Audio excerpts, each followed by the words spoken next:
En la clase pasada habíamos terminado de analizar todo el activo. Eh, Vamos a empezar a analizar el pasivo, de la misma manera que lo hicimos con el activo, vamos a hacerlo con el pasivo. Bueno, vamos a ver qué entendemos por pasivo.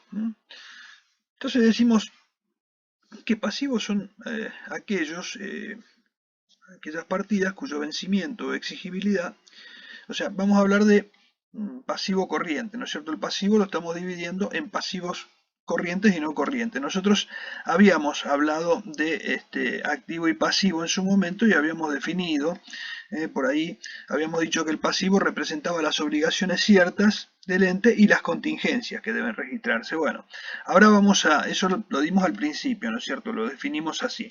Entonces, bueno, ahora vamos a hablar del pasivo corriente. Entonces, bueno, los pasivos corrientes son aquellos cuyo vencimiento o exigibilidad se producirá dentro de los 12 meses a partir de la fecha de cierre del periodo a que se refieren los estados contables. Los exigibles a esa fecha y las previsiones constituidas para afrontar obligaciones eventuales que pudieran convertirse en obligaciones ciertas o exigibles dentro del periodo indicado. Es decir, este concepto lo vamos a desmenuzar un poquito. Decimos que son son todos aquellos pasivos cuyo vencimiento o exigibilidad se producirá dentro de los próximos 12 meses a partir de la fecha del corte, ¿no es cierto?, del cierre del periodo. Si yo digo, bueno, estoy mostrando un balance del 31 de diciembre de 2020, estoy diciendo que son corrientes todos aquellos pasivos cuyo vencimiento o exigibilidad se producirá dentro de los 12 meses siguientes, o sea, durante todo el 2021. Entonces, esos los voy a clasificar como corrientes. No solamente van a estar ahí los pasivos, o sea, los pasivos que consideramos deudas ciertas, acuérdense que lo dividimos en deudas ciertas y contingencias. Bueno, no solamente las deudas ciertas, sino también si hubiera alguna previsión que suponemos que se puede llegar a desencadenar, digamos, este, la respuesta a esa previsión puede surgir ya en los próximos 12 meses. Por ejemplo, que yo tengo un juicio donde puede estar por salir ya la sentencia, y bueno, y entonces y ya no hay más tiempo ya tengo todas las apelaciones, ya hice cubrí todas las instancias o las que quiero cubrir, y ya sé que dentro de los próximos 12 meses esto se define, y yo tengo, digamos, si se genera una obligación de pagar, voy a tener que hacer frente en los próximos 12 meses. Entonces en ese caso lo voy a clasificar como un pasivo corriente, por más que sea una previsión.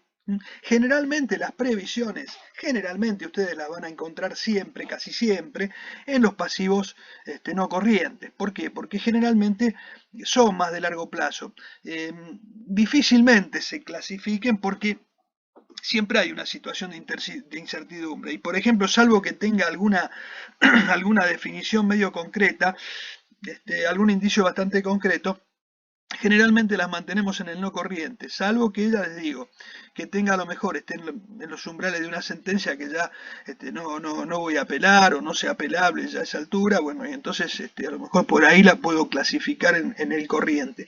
Pero generalmente lo van a ver mucho en el no corriente. Bueno,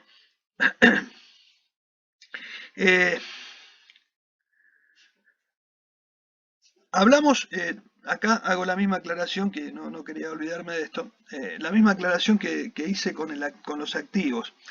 Cuando acá decimos los que son, por ejemplo, los pasivos que son exigibles a la fecha, o sea, los pasivos que ya son exigibles a la fecha de cierre, o sea, cuando estamos presentando los estados contables, ya directamente esos pasivos ya los estoy clasificando en corriente. ¿Por qué? Porque ya son exigibles. O sea, no solamente los que se van a convertir en exigibles, sino algunos que ya pueden ser exigibles. Puede ser una deuda que ya está vencida, o que no tengo un plazo para pagarla y que la tengo que pagar. O sea que ya, digamos, aquello que ya tiene su fecha de vencimiento ya se produjo o se está por producir, o que directamente ya venció, ya pasó el tiempo. Bueno, independientemente de cuáles de esas situaciones se den, yo el pasivo ya lo clasifico como corriente. Bueno, ¿cómo, ¿cómo los clasificamos, esos pasivos corriente y no corriente? Algo de esto hablamos en la clase pasada. Habíamos dicho que los activos se clasificaban en orden decreciente de liquidez, mientras que los pasivos los ordenábamos. Si teníamos que clasificarlo por la exigibilidad, lo teníamos que poner dentro de deudas, o sea, deudas ciertas, o sea, las deudas que son ciertas, y las contingencias, o sea, las deudas y las previsiones. O sea, primero las deudas y después las previsiones.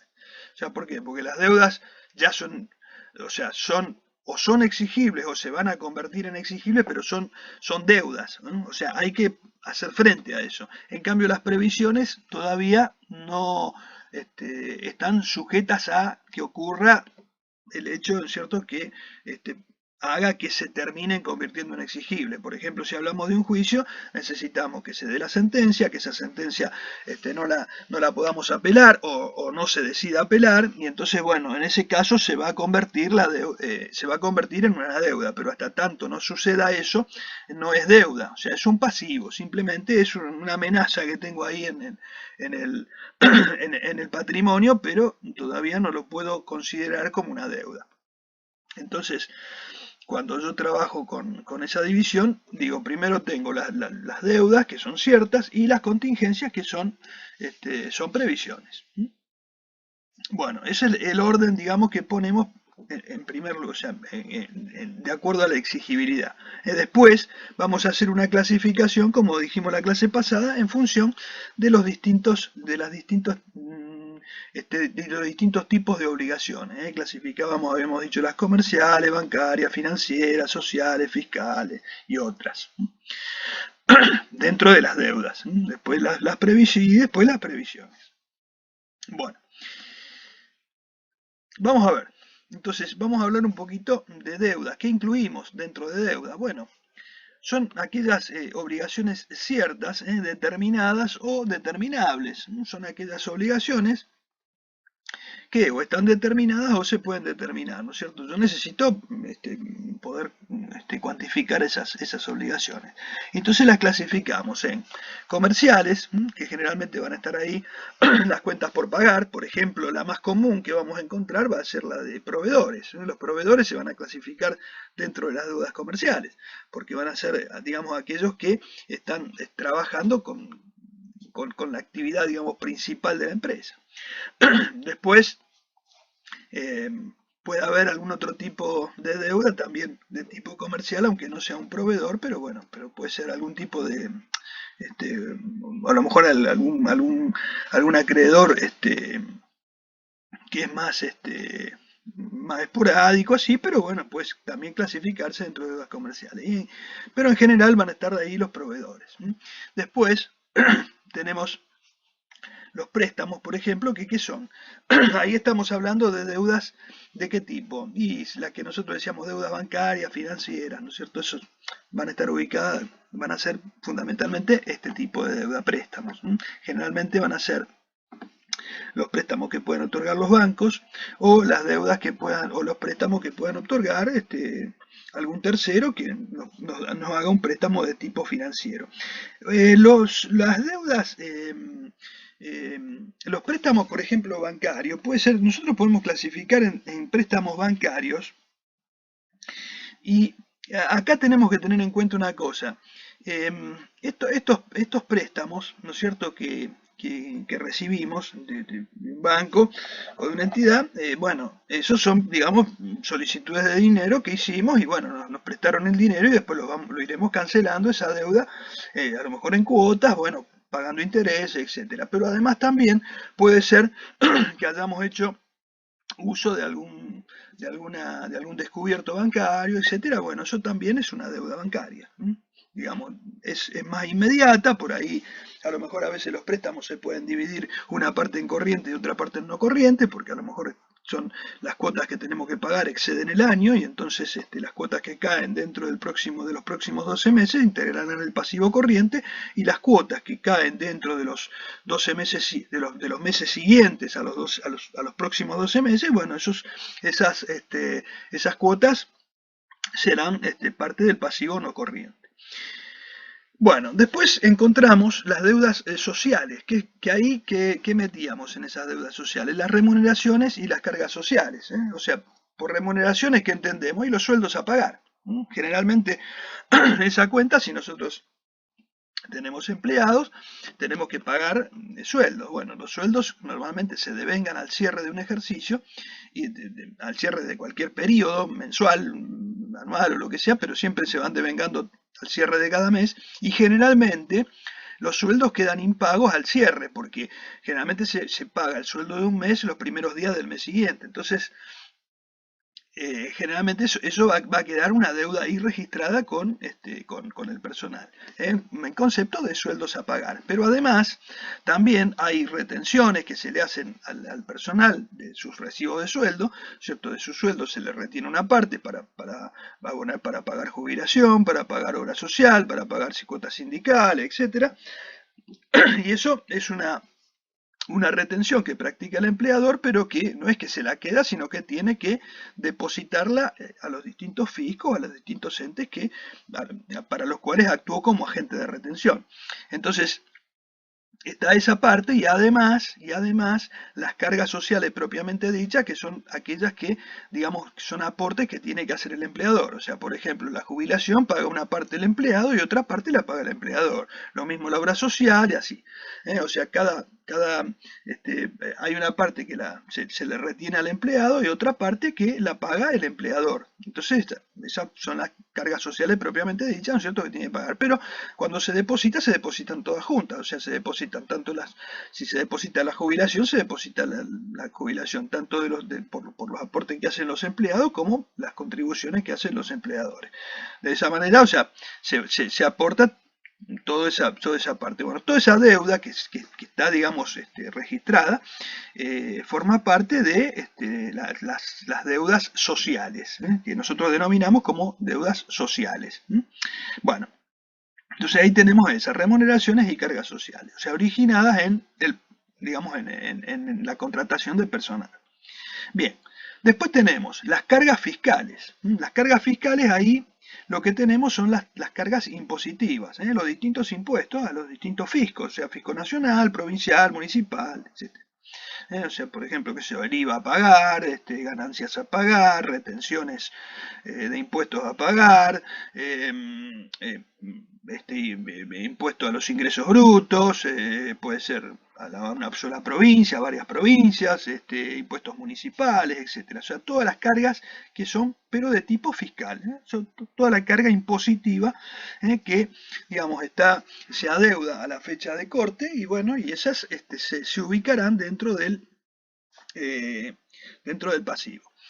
Siempre tenemos en cuenta acá que este pasivo, como es corriente, acá estamos hablando de cargas fiscales que vencen dentro de los próximos 12 meses. Por ejemplo, yo les explicaba que si yo tengo, por ejemplo, un plan de pagos, que entré en una moratoria en 60 cuotas, y bueno, y esas 60 cuotas tengo las 12 cuotas que caen dentro de los próximos 12 meses de cerrado el ejercicio, esas las voy a clasificar dentro del pasivo corriente. Ahora las otras, las que excedan ese plazo, las voy a clasificar dentro del pasivo no corriente. O sea que un mismo plan de pago lo puedo tener dividido en dos partes del pasivo, una parte en el corriente y otra parte en el no corriente. Lo mismo me va a ocurrir, como le dije, con los préstamos, con deudas comerciales puede suceder, es más difícil generalmente porque los plazos son más cortos, pero puede ser que haya algún tipo de deuda que pueda exceder el año. Las remuneraciones y cargas sociales lo mismo, o sea, la parte de remuneraciones probablemente no, pero puede haber en cargas sociales a lo mejor puede haber algún tipo de plan de pagos también que por carga social, etcétera, que también puede exceder los 12 meses y bueno, puede caer una parte dentro del corriente y otra parte dentro del no corriente. Bueno, y lo mismo para todos los demás, por ejemplo, los impuestos, las cargas fiscales, bueno, cualquier tipo de impuesto, ya sea provinciales, municipales, también pueden tener divisiones parte corriente y parte no corriente, puede estar en una moratoria, en un plan de pago, etcétera, y bueno, puede estar dividido en distintas partes. Bueno, el otro punto,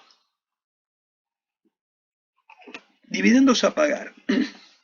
Dividendos a pagar, ¿qué son? Bueno, las empresas, obviamente, em, normalmente persiguen un fin de lucro, y salvo que sean eh, entes que no persiguen fines de lucro, en la mayoría de las empresas, o sea, lo que se busca es obtener un beneficio y, y con ese beneficio, con ese lucro, en algún momento, bueno, que los socios o los accionistas puedan recibir dividendos.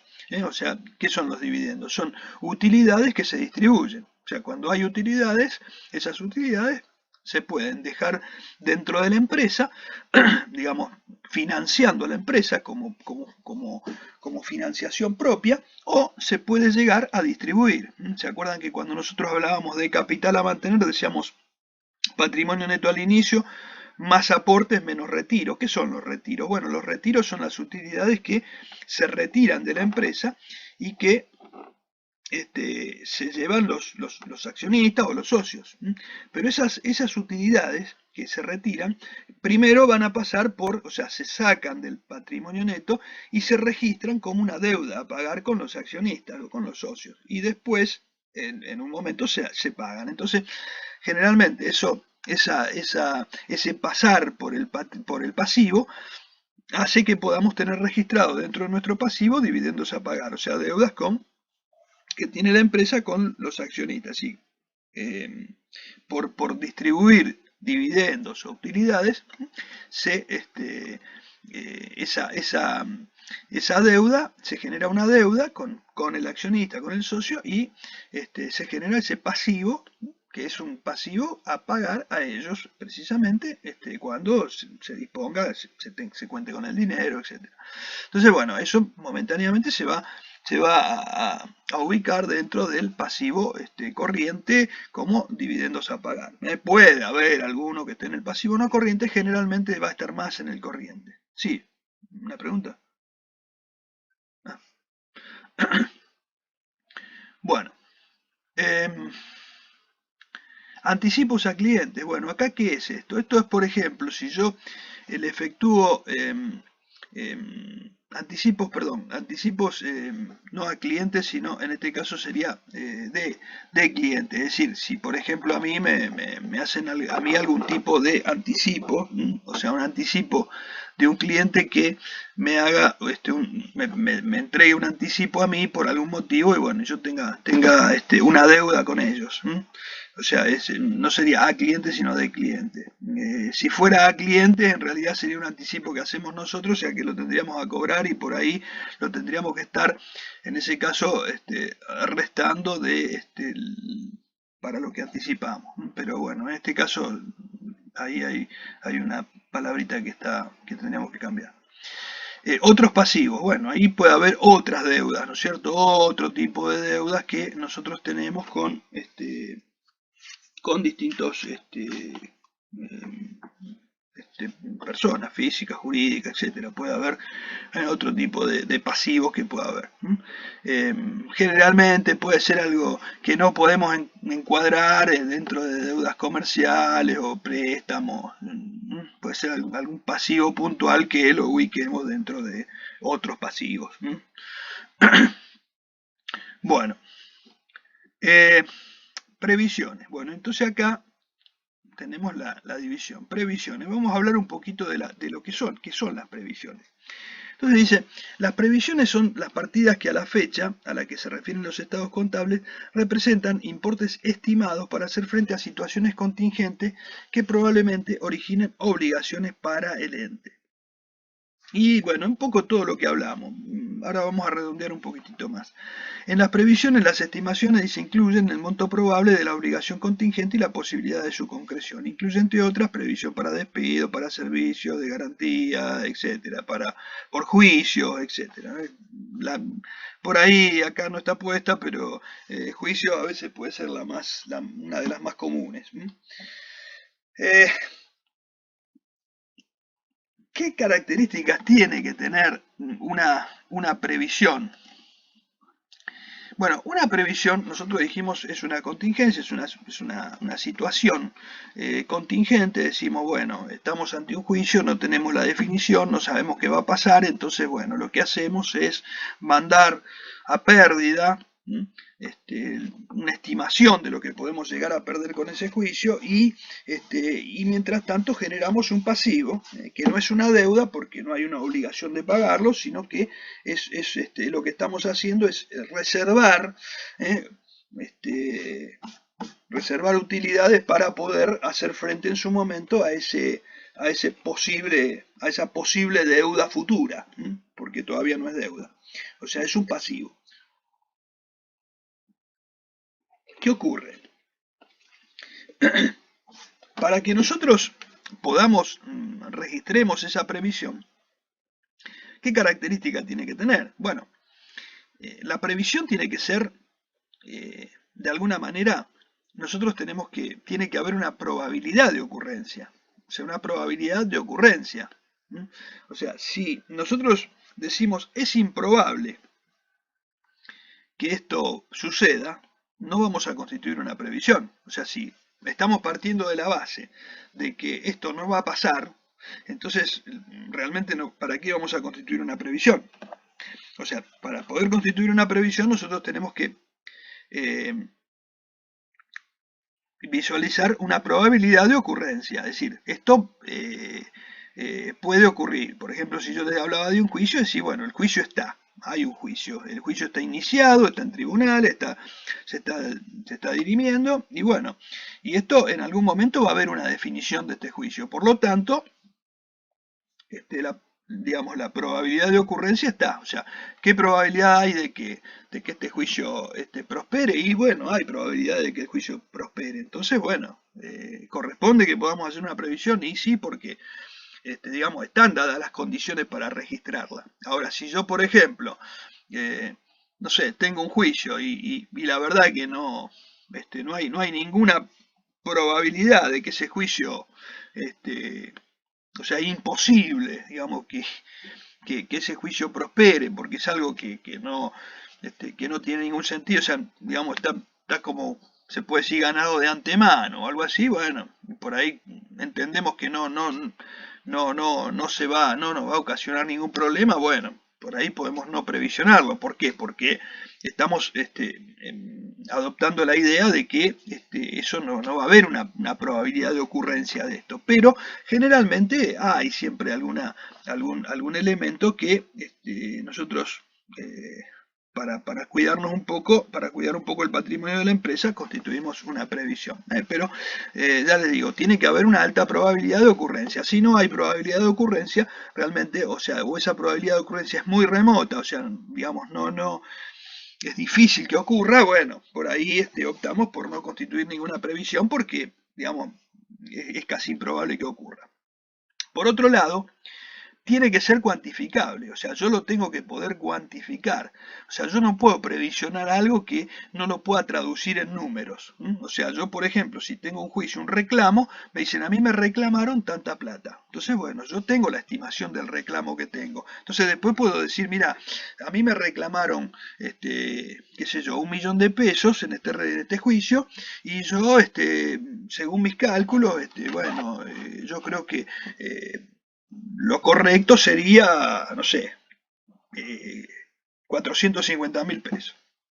Entonces digo, bueno, yo voy a trabajar mis previsiones, todo en función de eso, porque entiendo que hay una parte que la puedo llegar a defender, que se puede llegar a un acuerdo, porque a veces generalmente en los juicios exceden el reclamo y después termina por ahí en un poco menos. Y entonces, bueno, siempre ese tipo de especulaciones a uno la tiene en cuenta a la hora de hacer la previsión. Pero bueno, pero digamos, tenemos un número para poder hacerlo y un número para poder ir haciendo nuestras evaluaciones. Pero hay, digamos, un número, hay una cuantificación. Si yo no puedo cuantificarlo, si el juicio o la previsión yo no la puedo medir de ninguna manera, no puedo registrar nada, porque no tengo forma de llevarlo a números. O sea, yo todo lo que tenga que plasmar en un balance lo tengo que plasmar en números. Entonces, bueno, acá es importante que yo la pueda cuantificar. O sea, tiene que ser probable, tiene que ser cuantificable para que yo realmente la pueda registrar.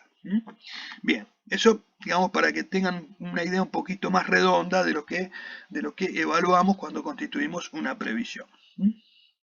Bien.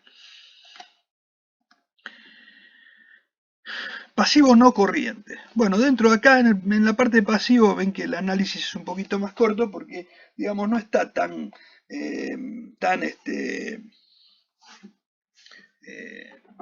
generalmente lo que tengo son distintos tipos de deudas y las previsiones, o sea que no es que no tengo tanta variedad a veces como tengo más en el activo, es un poco más acotado.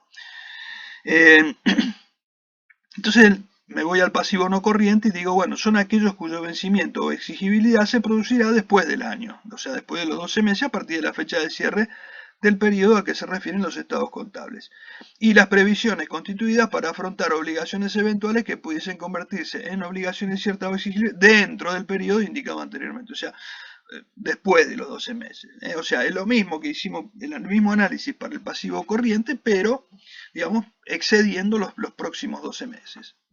Entonces, también tenemos obligaciones ciertas y contingencias, pero siempre excediendo esos 12 meses, los 12 meses posteriores al cierre del ejercicio. Bueno, y eso lo estaríamos clasificando como pasivo no corriente. Muy bien.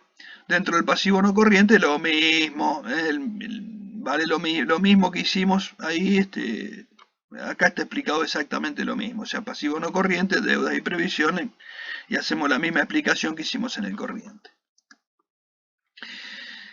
Además, en los casos, esta última parte las tiro así a título informativo, digamos, no vamos a hacer demasiado hincapié en esto, simplemente para que lo conozcan, para que lo sepan, porque un día lo van a ver en un juego de estados contables y van a decir, esto no me lo explicaron, no me lo dijeron, no lo sabía. Entonces, bueno, por lo menos para que tengan idea de qué significa.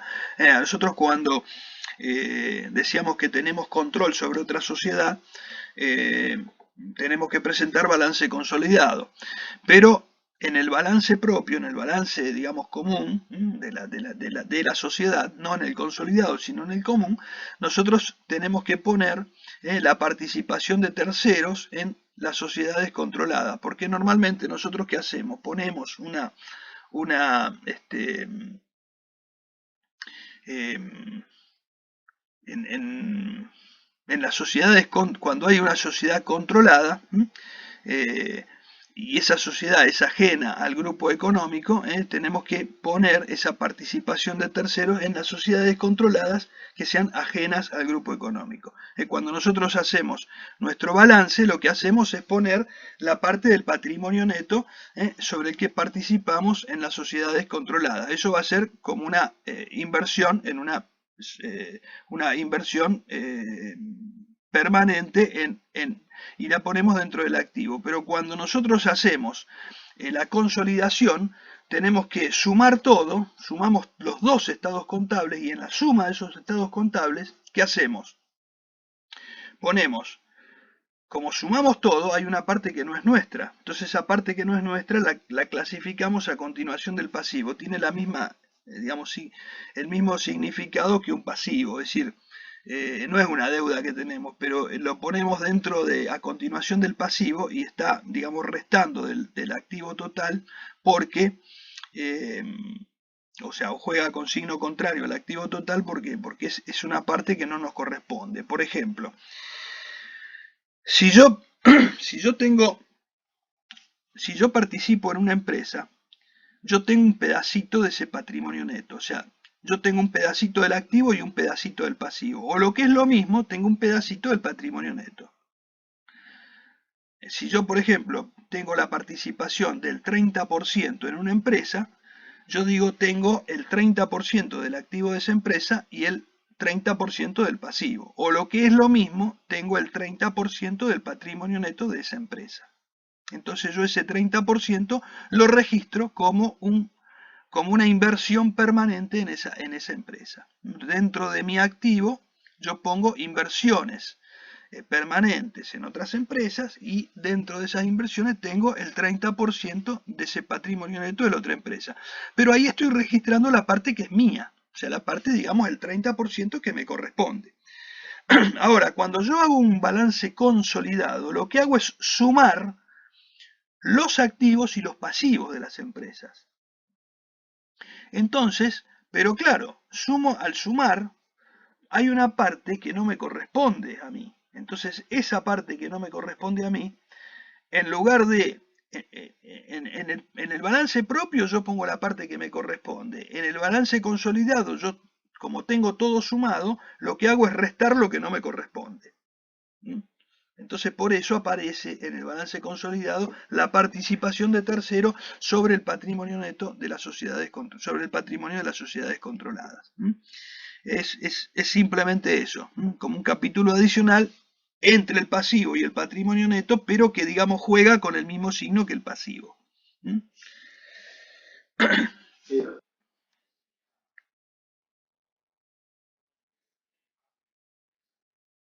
No, no, no, no, no, no, no. Cuando nosotros tenemos control sobre otra empresa, si nosotros tenemos si nosotros, vamos primero a esta parte, si yo tengo nuestra empresa, nosotros tenemos una empresa y tenemos participación o control sobre otra empresa. Entonces, ¿qué hacemos? Decimos, bueno, ¿cuánto vale la otra? ¿Cuánto vale? Yo tengo que evaluar la inversión que tengo en esa empresa, ¿no es cierto? Dentro de mi activo. Tengo inversiones y dentro de esas inversiones le tengo que poner un valor a mis inversiones. ¿Cuál va a ser el valor de la inversión? Una porción del patrimonio neto de esa empresa. O sea, tengo un porcentaje, supongamos el 30%. Si esa empresa, el patrimonio neto es 100, yo voy a tener 30. Entonces yo tengo una inversión de 30 en mi activo. ¿Estamos ahí? ¿Hasta ahí van? Sí. Bueno, eso en mi balance propio de nuestra empresa. Ahora, si yo tengo el control, además de esa empresa, yo tengo que presentar el balance consolidado. Cuando presento el balance consolidado, tengo que sumar mi balance con el balance de esa empresa. No, no es tan así a lo guaso, sino que también hay una serie de. Claro, tiene una participación en otra empresa, ¿no es cierto? Participa en otra empresa, pero no tiene el 100%, tiene una parte, supongamos, tenemos el 40% de la empresa, pero tenemos el control, entonces tenemos que presentar el balance consolidado. Entonces, como tenemos que presentar el balance consolidado, tomamos el porcentaje de ese patrimonio neto, pero en el consolidado no, en el consolidado sumamos todo. Pero claro, cuando sumo todo, digo, bueno, pero hay un pedazo que no es nuestro. O sea, yo sumo todo y digo, pero hay una parte que no es nuestra. Entonces hago al revés. En lugar de poner la parte que me corresponde, sumo todo y resto lo que no me corresponde. ¿Me explico? O sea, hago al revés que en mi balance. En mi balance sumo como inversión la parte que me corresponde. En el consolidado, consolido los dos balances y resto lo que no me corresponde. Lo pongo como un pasivo. Porque eso, digamos, le pertenece a los terceros. Entonces, ¿de qué manera lo muestro? Como si fuera, lo pongo, digamos, a continuación del pasivo, pero, digamos, jugaría con el mismo signo que un pasivo. Porque, digamos, estaría restando lo que no me corresponde a mí. De manera que el patrimonio neto que me queda es el propio. Sería el mismo que me daría en el balance propio. Es un tecnicismo, o sea, es un aspecto técnico. Es difícil por ahí explicártelo acá sin números porque, eh, digamos, es un concepto muy puntual y por ahí yo sé que puede costar entenderlo o verlo así sin ningún ejemplo. Pero no quiero dar un ejemplo con números porque, digamos, estaría dando algo que no vamos a dar ahora y la verdad que no los quiero ahogar con temas que no vamos a dar ahora. Pero no sé si quedó claro el concepto, si no lo aclaro. ¿Quedó? ¿Sí? Esto simplemente es para que lo tengan como un concepto, o sea, en algún momento lo van a necesitar o lo van a profundizar un poquito más, pero digamos, es como para que ustedes conozcan un poco el por qué, o sea, porque por ahí lo van a ver y van a decir esto qué es. Entonces, bueno, es eso. Y lo van a ver en un balance consolidado. Bueno,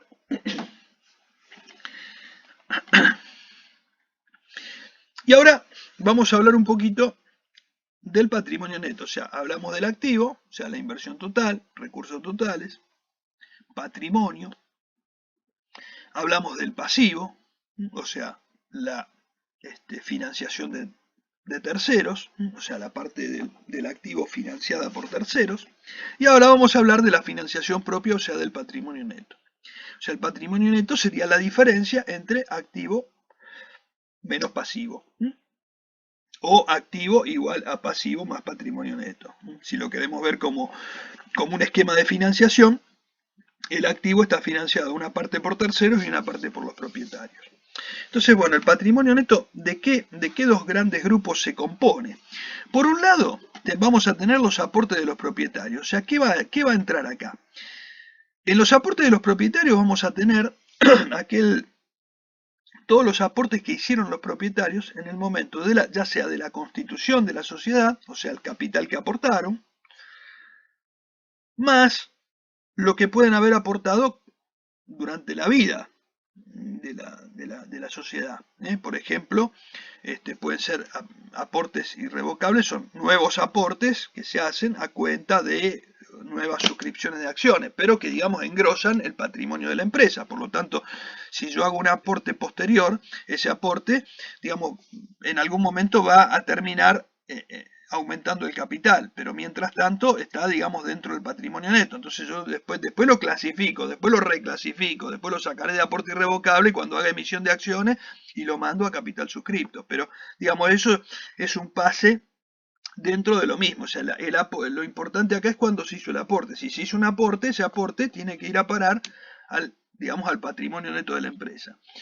Lo mismo los ajustes de capital. Los ajustes de capital son aquellas represiones que tenemos del capital que, digamos, están actualizando los valores del patrimonio neto.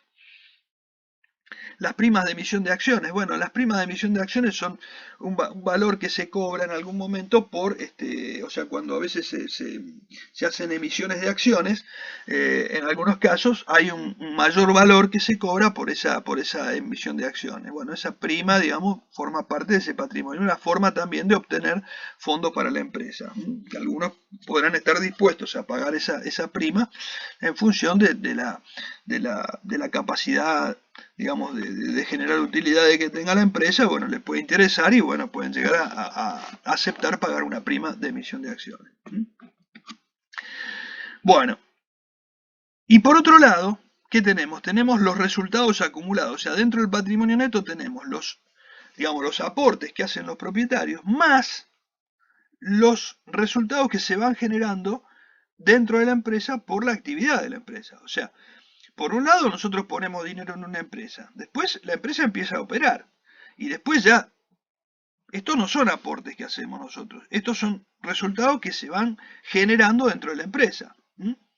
Los resultados acumulados son las ganancias que se van reservando dentro de la empresa, o sea, son utilidades que se van juntando dentro de la empresa y mientras no se distribuyan y están ahí, bueno, forman parte de resultados que se van acumulando.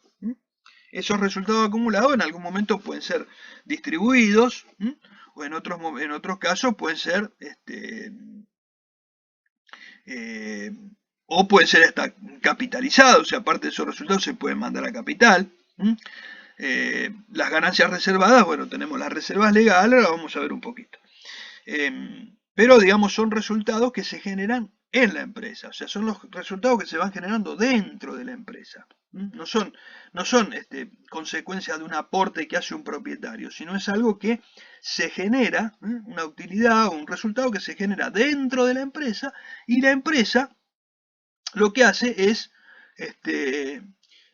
bueno, acumularlos en una parte del patrimonio neto, pero son dos partes bien diferenciadas. Lo que yo quiero que quede claro es que hay dos partes dentro del patrimonio neto que están bien diferenciadas. Una son los aportes de los propietarios, o sea, el dinero que aportaron los propietarios, el dinero que incorporaron a la empresa los propietarios, ya sea para constituirla o en el futuro para poder, a lo mejor por alguna necesidad o para ampliar la empresa, bueno, hicieron nuevos aportes, o sea, dinero que pusieron hablando en criollo, dinero que pusieron los propietarios, y el otro es los resultados que se fueron generando por la actividad de la empresa, por el desarrollo de la actividad de la empresa. O sea, son dos cosas distintas. Uno es aporte y los otros no. Los otros está generado por la empresa. Pero ambos forman parte de ese patrimonio neto. O sea, todo esto, mientras esté dentro del patrimonio neto, está financiando parte del activo de la empresa. Así como la otra parte está financiada por el pasivo. O sea, dentro del esquema de financiación, esta es una de las partes. Bueno, muy bien.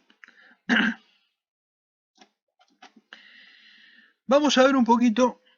Ahora yo voy a mostrar el patrimonio neto y lo que voy a explicar un poco es cómo se mueve el patrimonio neto. Acá voy a tratar de mostrarles cómo se ve, cómo opera el patrimonio neto. Y lo voy a hacer con el estado de evolución del patrimonio neto, para que ustedes vean qué elementos forman parte de ese patrimonio neto. Bueno, yo voy a tratar de agrandarlo esto lo más posible, para que se vea de la mejor manera posible. A ver, sí. Ahí. Ahí. Bueno.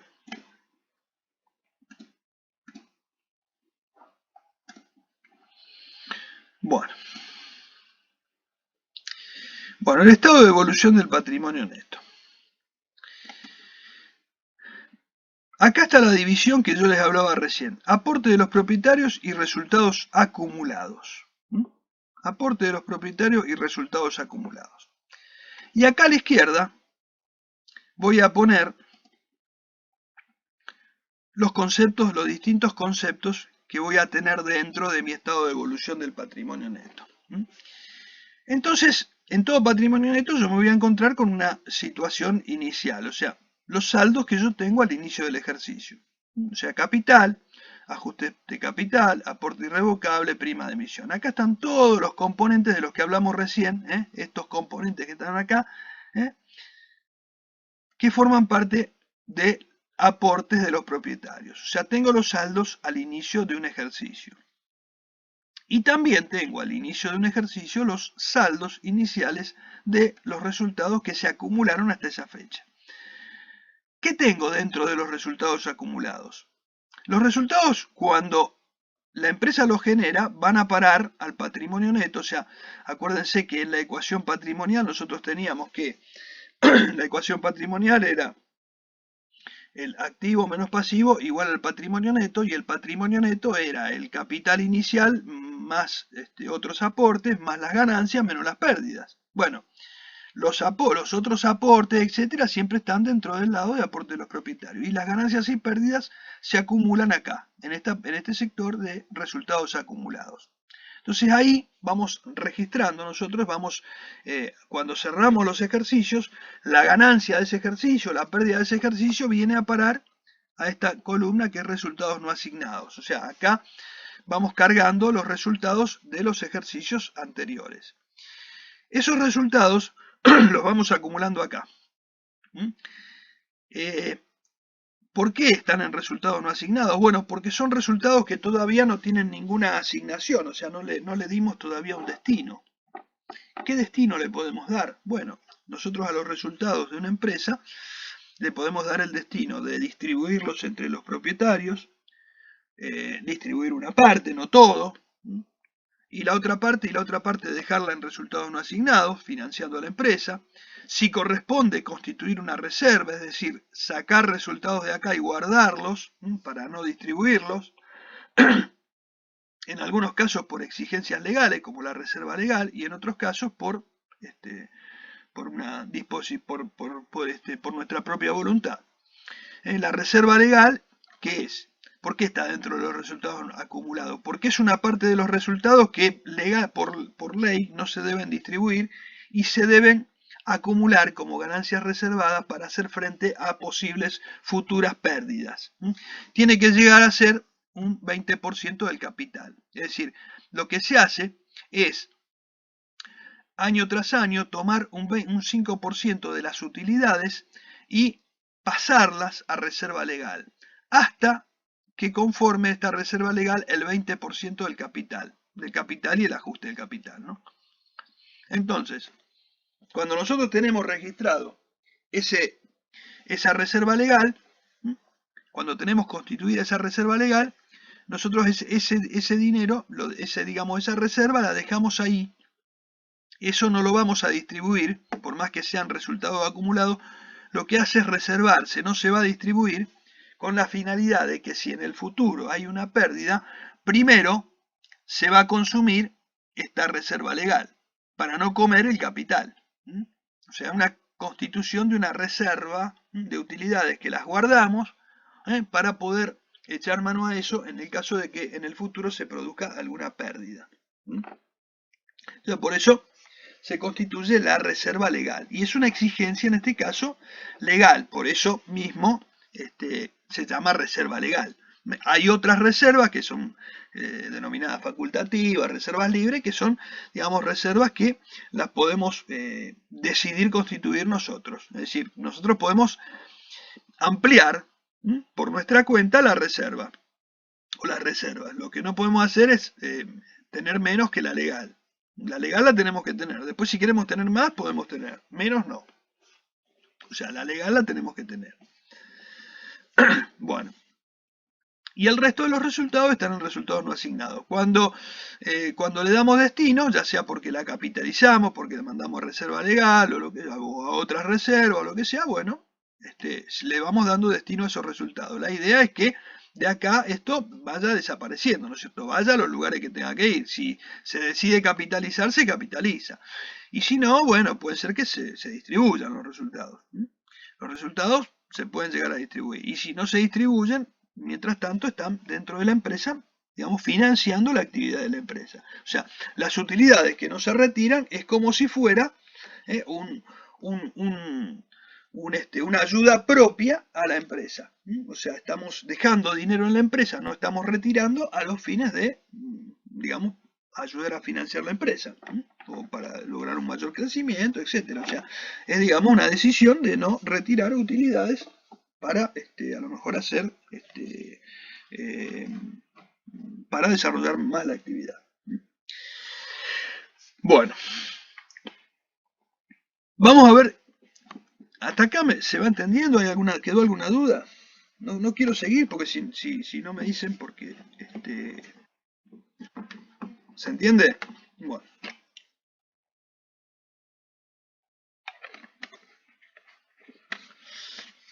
Bueno.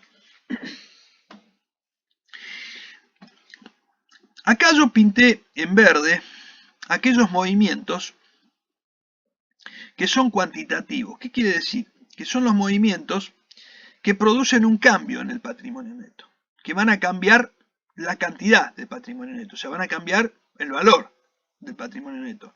No la composición interna, sino que el total del patrimonio neto se va a ver modificado. O sea, quiero decir con esto que podía ser antes 100 y ahora va a ser 120 o 90, no sé. Pero va a modificar el número, o sea, el monto del patrimonio neto. Va a ser una operación cuantitativa. Puede modificar la composición interna, pero también va a modificar el valor del patrimonio neto, el monto del patrimonio neto. En cambio, las operaciones cualitativas son aquellas que se mueven dentro del patrimonio neto, pero que no cambian el total del patrimonio neto. El total del patrimonio neto no se va a modificar. Esas operaciones las llamamos cualitativas. Cambian la calidad del patrimonio, pero no la cantidad. Entonces vamos a encontrarnos primero. ¿Qué pasa si nosotros, por ejemplo, tenemos, porque ustedes cuando vean el estado de evolución del patrimonio neto se van a encontrar, por ejemplo, con una línea de pues sí, suscripción de acciones. Esto tiene que ver con la flexibilidad que tienen los estados contables. O sea, yo les había dicho que por ahí, si yo tengo un juego de estados contables, si yo me permite que por ahí, si algo no pasó en el ejercicio, yo no lo ponga, no voy a poner esta línea en cero si no hubo suscripción de acciones. O sea, esto lo voy a informar si realmente hubo una suscripción de acciones. Si no hubo suscripción de acciones, esta línea no tiene sentido que esté acá. Entonces, cuando ustedes lo vean van a ver esto, pero a lo mejor no es algo que es frecuente, es algo que puede pasar alguna vez, pero no siempre. Entonces, ¿qué pasa si hay una suscripción de acciones? Bueno, si hay una suscripción de acciones, ¿qué quiere decir? Lisa y llanamente que se está aumentando el capital. O sea, hay una emisión de acciones.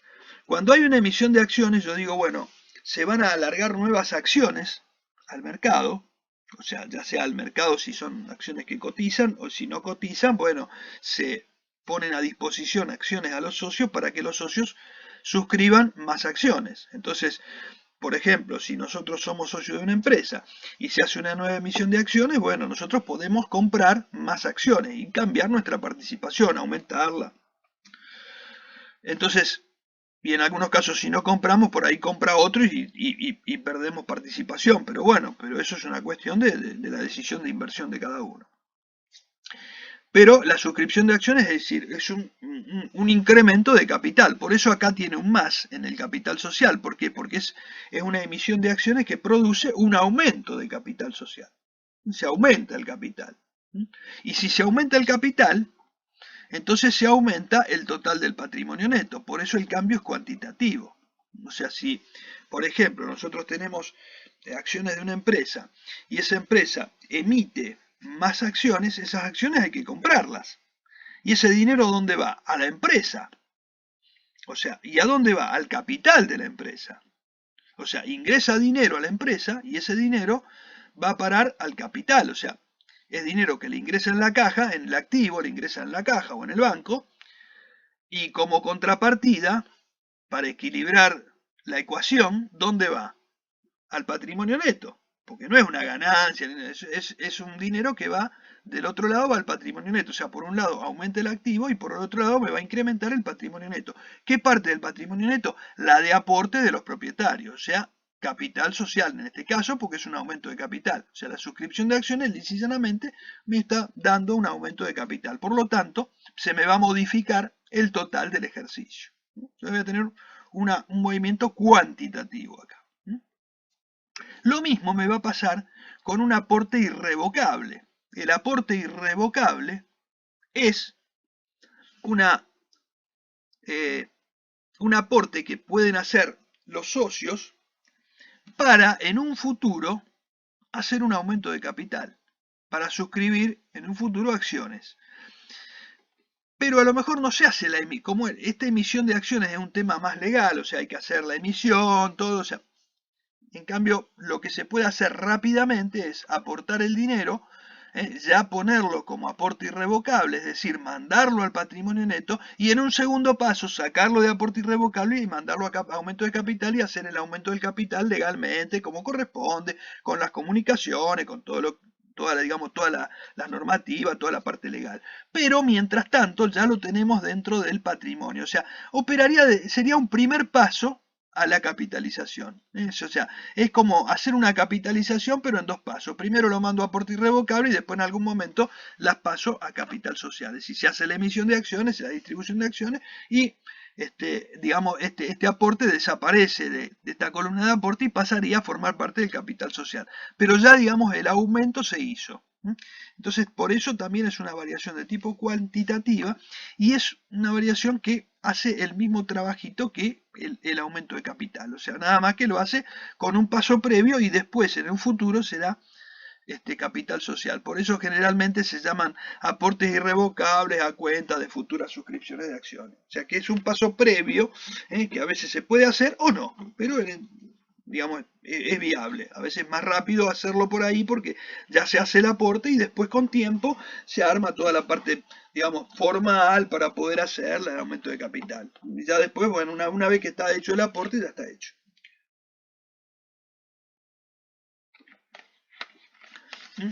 Fíjense que acá yo en esta línea les puse capitalización de aporte irrevocable. O sea, esta sería la segunda parte. La primera parte, la que yo les comenté, aporte irrevocable, hace una modificación cuantitativa.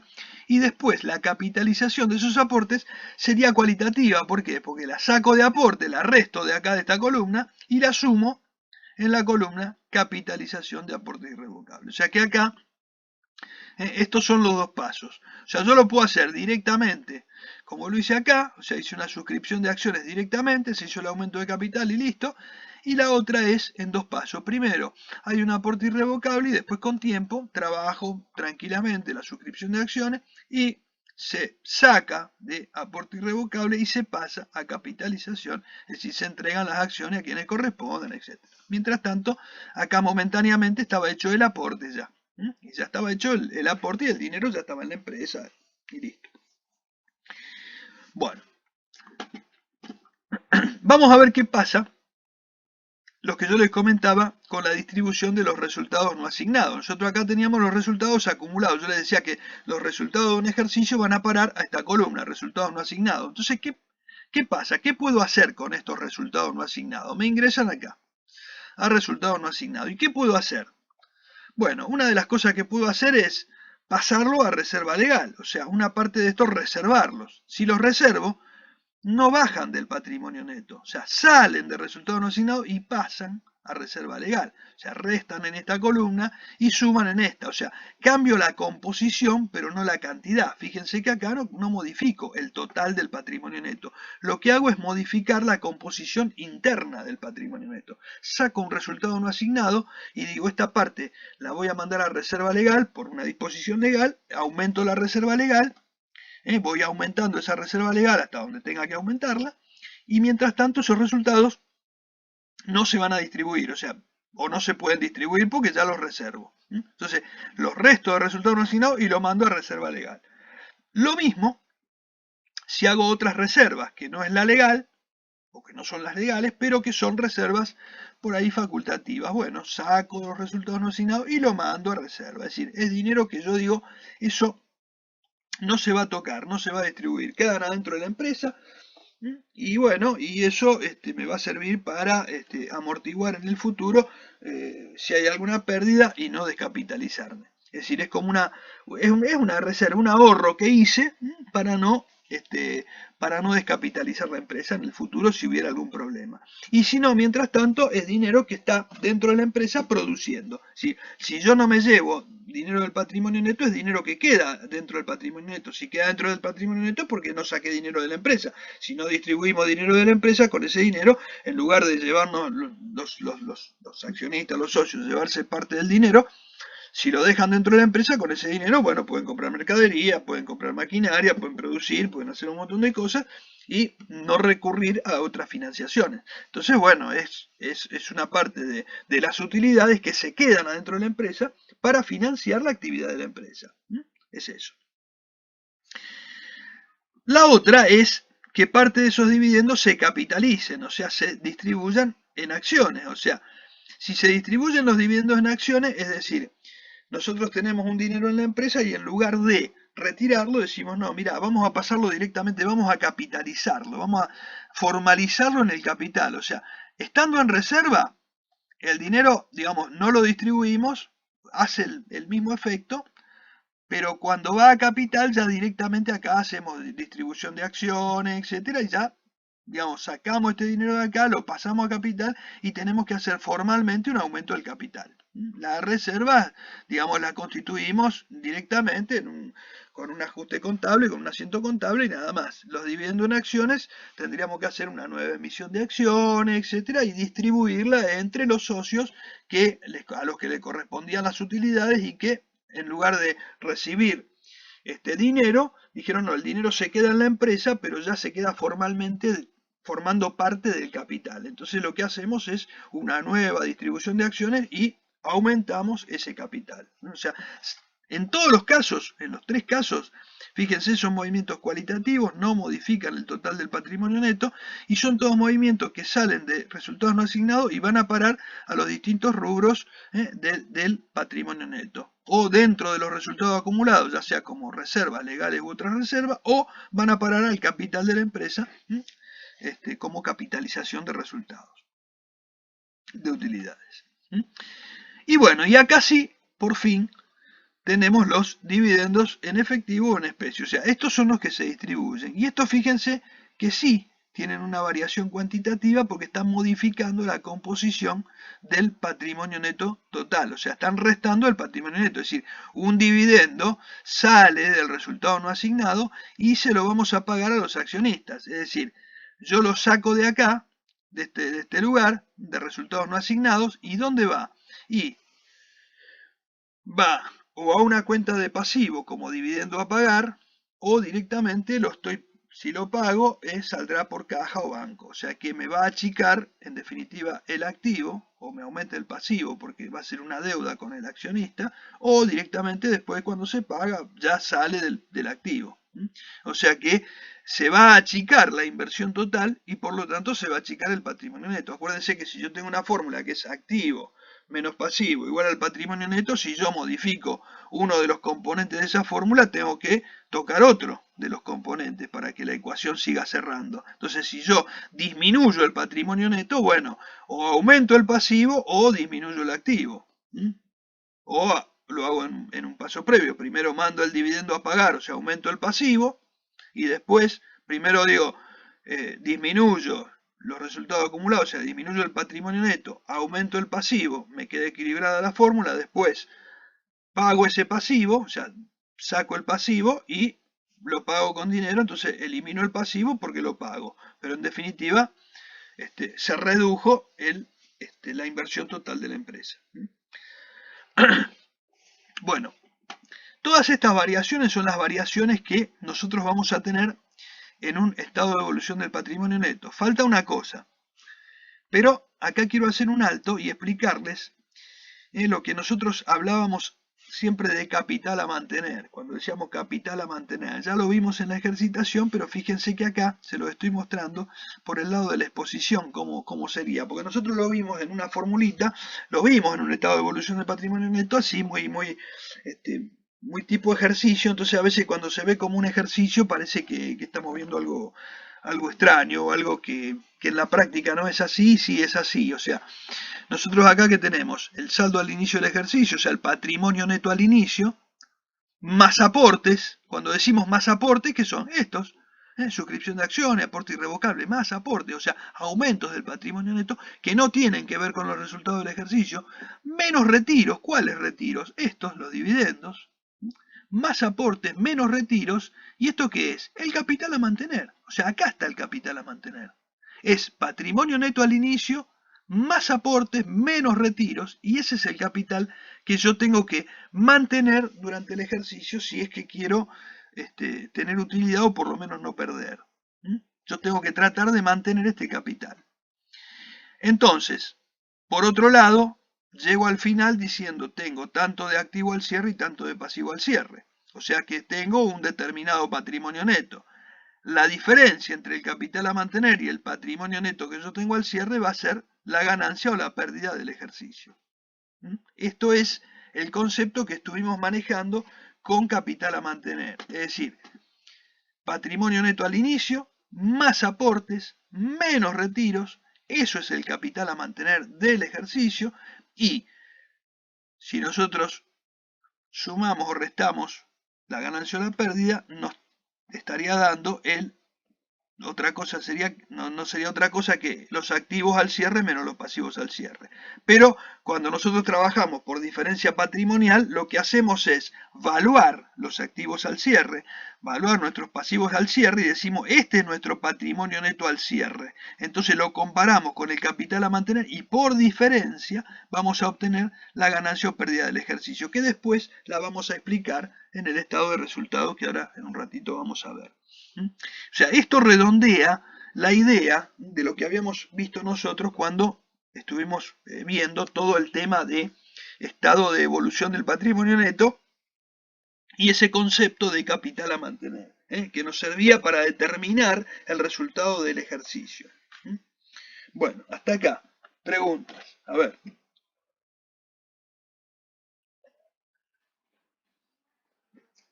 ¿Ninguna? Ajá. ¿Ninguna? ¿Todos lo tienen claro? ¿Sí? Bueno. Bueno.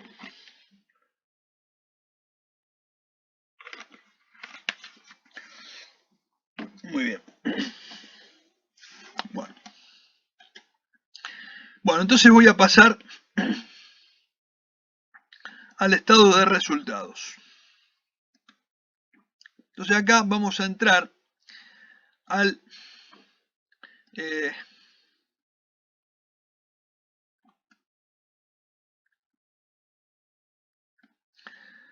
al estado de resultados y acá vamos a ver un poquito.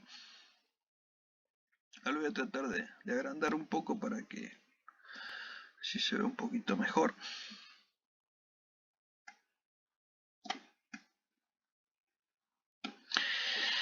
Bueno,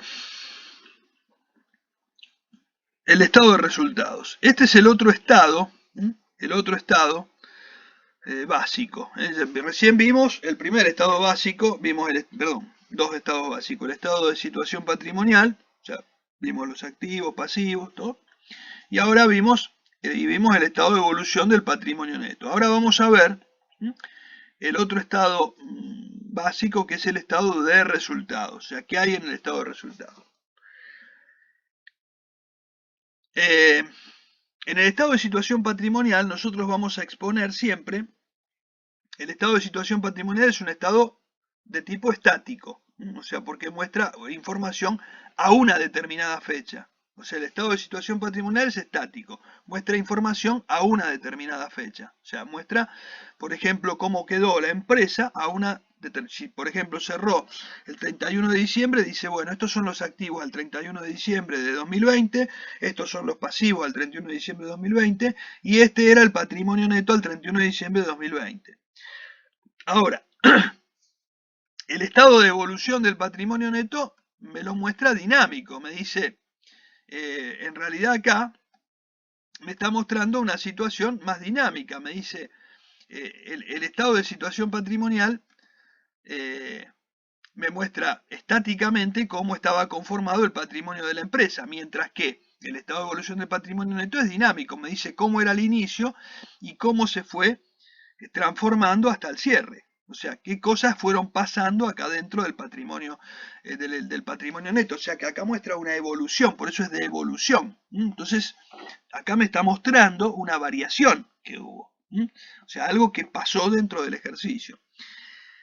El estado de situación patrimonial me muestra información patrimonial, o sea, del patrimonio de la empresa. Me muestra información financiera porque me dice lo que tengo en caja, lo que tengo en banco, lo que tengo en inversiones. O sea, me muestra información de naturaleza patrimonial y de naturaleza financiera. El estado de evolución del patrimonio neto también me muestra información de tipo financiero, me dice cuál es la evolución del patrimonio neto, o sea, la financiación propia, me muestra información. Y ahora cuando entramos al estado de resultados, acá no vamos a ver información ni patrimonial ni financiera, acá vamos a ver información económica.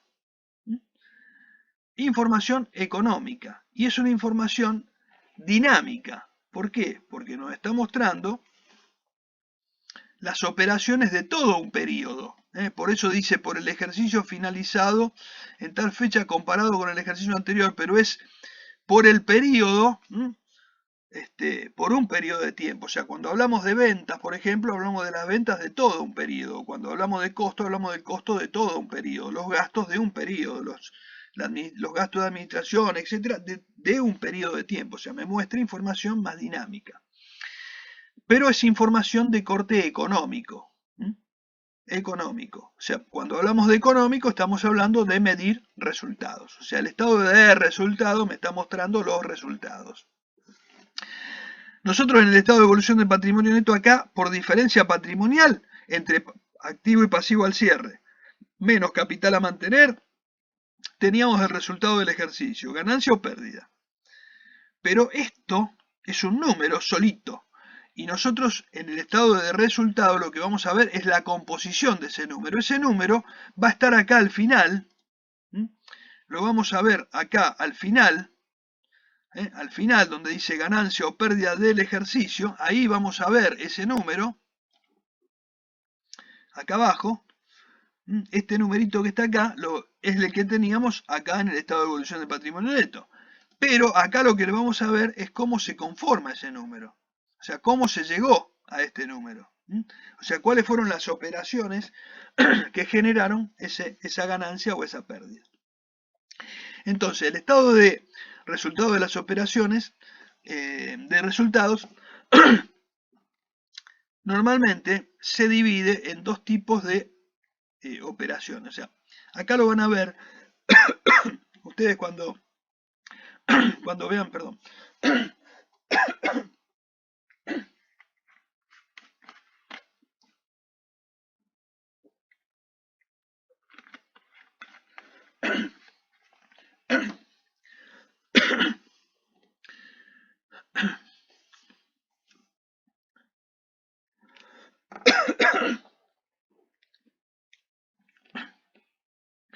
les decía que ustedes cuando vean el estado de resultados, van a ver en la fórmula que existen dos partes. Una son las operaciones que continúan y otra es la que discontinúan.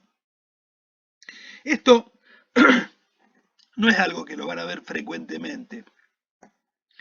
Es más, lo van a ver raramente, eso rara vez lo van a ver. Pero esto ocurre cuando, por ejemplo, a veces hay una actividad que no se va a continuar. A los efectos, después de trabajar bien la comparación, lo que se hace es dividir la parte que continúa de la empresa de la parte que no va a continuar. Por ejemplo, si yo tengo una empresa que fabrica un producto, lo distribuye y aparte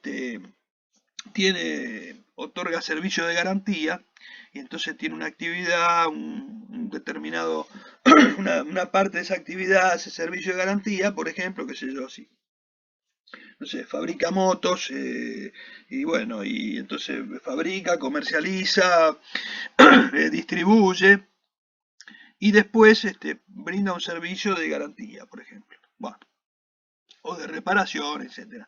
Y entonces después dice, no, ese servicio se va a tercerizar, no lo vamos a hacer más nosotros. Entonces, a los efectos de que después en el futuro, eso cuando haga una comparación con otros periodos, o con el periodo anterior, por ejemplo en este caso, yo pueda comparar bien, lo que se hace por ahí es abrir la operación que va a continuar de la que va a discontinuar. ¿Para qué? Para después continuar limpia la comparación. Entonces, se separa esa actividad y también para dimensionar cuál es la parte, digamos, que se va a sacar de la empresa. Entonces, generalmente en ese caso se discrimina. Si no, de esto olvídense, esto es algo que puntualmente es para ese caso. Si no, directamente lo que vamos a tener es, digamos, esta parte del estado de resultado que son, digamos, que es similar a esta, nada más que acá son con las actividades que están continuando, o sea, con las actividades que están en funcionamiento. Entonces, bueno. Lo primero que vamos a ver en un estado de resultados son las ventas de bienes y servicios. Entonces acá lo que vamos a encontrar son las ventas que se hacen de bienes o servicios. Bienes porque pueden ser de bienes que se fabrican o se comercializan, o servicios que se prestan. Que yo puedo prestar un servicio de asesoramiento, servicio no sé, de reparaciones, etcétera. Bueno. Cualquier tipo de servicio, de vigilancia, de lo que sea. Bueno, los servicios que yo presto forman parte de las ventas, o sea, ventas netas de bienes o ventas de servicios, forman parte de las ventas de la empresa.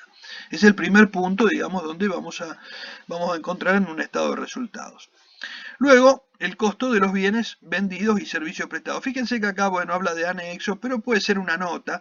Generalmente es una nota donde dice, bueno, las ventas de bienes y servicios, cómo se conforman. Entonces, bueno, en alguna nota se expondrán cómo se conforman esas ventas de bienes y servicios. Es simplemente por ahí aclarar que a lo mejor pueden ser ventas, supongamos que yo vendo a distintos mercados, que yo vendo a mercados mayoristas, mercados minoristas, etcétera. Bueno, y a lo mejor puedo abrir parte de esa venta, exporto, entonces bueno, abro 2 o 3 líneas en una nota y pongo, abro un poquito este número, que acá lo muestro en forma total, en forma sintética, después lo muestro en una forma más desplayada en una nota. Bueno, eso lo puedo hacer. Costo de bienes vendidos y servicios prestados. Bueno, acá lo que voy a determinar acá es el costo de los bienes que vendo o los servicios que presto, es decir, determino el costo de esos bienes. Para eso lo voy a ver después.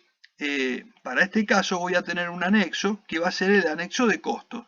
El anexo de costo, que va a ser ese que nosotros, básicamente el que nosotros estuvimos viendo, o sea, existencia inicial más las compras, menos la existencia final, más menos resultado por tenencia igual al costo de lo vendido. Bueno, ese cuadrito que nosotros hicimos para determinar que evaluábamos las existencias, lo completábamos para sacar los datos que nos pedían en la ejercitación, bueno, es ese cuadrito es el anexo de costos que, digamos, respalda este número que vamos a mostrar acá en costo de los bienes y servicios vendidos. Porque, ¿qué pasa? Este costo, yo acá estoy sacando un número, bueno, ese número va a estar explicado en ese anexo, ya vamos a tener cómo se formó, ¿eh? Entonces acá está en forma sintética, cuando vamos al anexo lo tenemos un poquito más explayado. Bueno.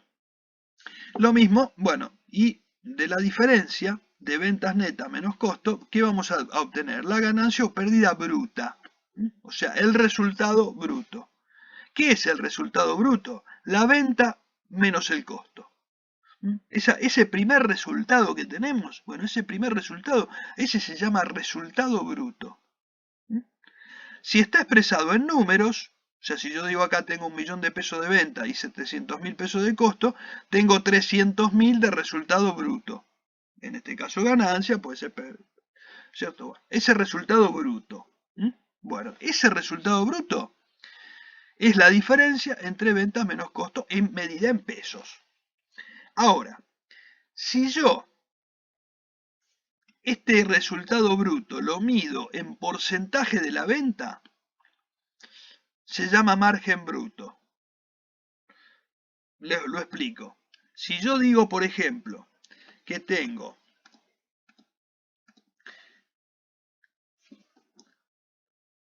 ingreso de las actividades por venta de bienes o servicios menos costo de las ventas, tengo el resultado bruto. O sea, ingreso de la actividad menos el costo de venta, resultado bruto. Si el resultado bruto lo muestro como un porcentaje de la venta, lo que tengo es el margen bruto. Es decir, si yo acá tengo, por ejemplo,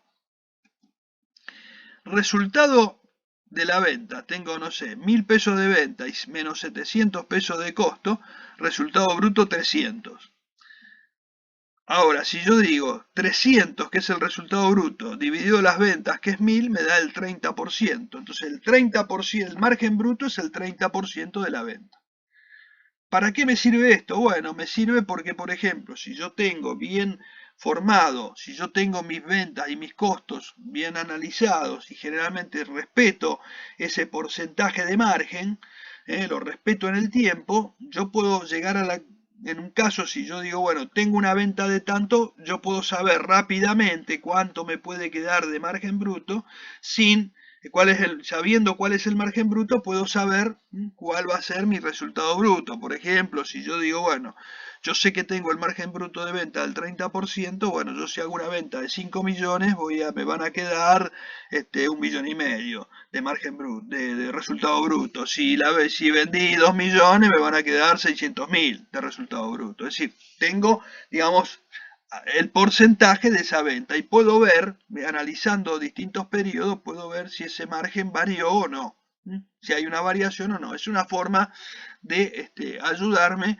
a comparar también, y es un dato que me va a servir para eso, ¿cierto? Para poder analizar en determinados momentos con qué margen estoy trabajando y si mantuve el margen, si bajó, si lo aumenté, o sea, me va a servir para trabajar en ese tipo de cosas, para analizar. Por eso es interesante tener ese margen. Bueno, ¿cómo se exponen las ventas? Bueno, las ventas se exponen netas de devoluciones y bonificaciones. O sea, yo tengo una venta, por ejemplo, si hay una devolución, hay una bonificación que hago en el precio y qué sé yo, bueno, eso lo tengo que restar del valor de venta. No lo puedo poner, o sea, si yo, por ejemplo, tengo una venta acá y hago un descuento, no lo voy a poner acá dentro de los gastos porque en realidad una bonificación que yo hago en la venta, estoy bajando el precio de venta, una bonificación. Distinto sería un descuento financiero, que ahí sí sería un tema de financiación, pero acá no, acá lo que estoy haciendo es tener en cuenta lo que es, pero digamos, si es una parte financiera, eso lo estaría yo registrando como una operación de financiación, pero en este caso, si es una bonificación, la bonificación es sobre el precio directamente, o sea, es una mejora del precio que yo hago. En definitiva, lo que estoy haciendo cuando bonifico es bajar el precio de venta. Entonces, si estoy bajando el precio de venta, lo lógico es que lo deduzca del monto de venta. Los reintegros y desgrabaciones que dependan de esta, bueno, acá se los doy esto, no quiero tampoco abrumarlos con muchos de estos conceptos, pero es bueno que lo sepan. Si hay algún reintegro o desgrabación que dependan de las ventas, se suman a estas ventas, ¿no es cierto?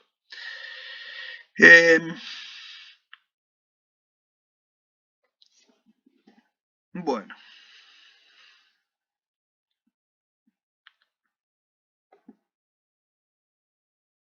este punto yo se los puse acá, los que dependen de ella, o sea, de las ventas y el costo se asignan a cada uno de estos elementos, a menos que sea imposible, en cuyo caso su importe debe exponerse después del costo de lo vendido, pero integrando el resultado bruto. Bueno, esto digamos es más que un tecnicismo por ahí, no lo quiero recalcar porque tampoco lo vamos a estar tomando ni nada, simplemente, bueno, está puesto acá, se los aclaro, pero no, no necesariamente voy a hacer mucho hincapié en esto. Tampoco no los quiero confundir en esto. Lo dejo en el cuadrito porque, bueno, porque digamos, corresponde, pero no vamos a trabajar mucho sobre este tema, no los voy a confundir con todo esto. No vamos a trabajar con reintegro, ni desgrabaciones, ni nada, porque tendríamos que entrar y al fino en un montón de cosas que la verdad que no tiene sentido en este momento. O sea, sí, esta parte es importante. Acá, este cuadrito que hicimos acá es muy importante. O sea, que tengan en claro lo que es el ingreso de las actividades, el costo de las ventas, resultado bruto, el margen bruto. Este punto, ténganlo en claro. Sí, el caso de que, bueno, que las ventas van netas de devolución y bonificaciones, eso sí. Reintegro y desgrabaciones ya estamos hilando un poquito más fino, por ahí esta parte se los comento y nada más. Pero simplemente para que lo sepan. Bueno, ¿cómo se exponen los costos de los bienes y servicios vendidos? Bueno, en nuestro caso, bueno, esto lo vimos. Nosotros, ¿cómo exponemos en nuestra contabilidad? De acuerdo a las normas vigentes. Y bueno, lo medimos con lo que sería nuestro modelo combinado, es decir, con los valores corrientes en el mes en que se reconocen, o sea, en el mes en que yo efectúo la venta, yo digo, bueno, en la fecha de venta, yo digo, bueno, tengo el precio de venta de esa fecha, porque el precio de venta del día que vendí. Y entonces, ¿de qué le contrapongo? El costo de lo que o sea, lo que me costaría a mí reponer o refabricar ese producto en el momento en que lo estoy vendiendo. O sea, si lo fabrico, bueno, sacaré el costo de fabricación de ese producto a la fecha de la venta y ese será mi costo de lo vendido. Y si no, será mi costo de reposición a fecha de venta. O sea, lo que me costaría volver a comprarlo en el momento que lo estoy vendiendo.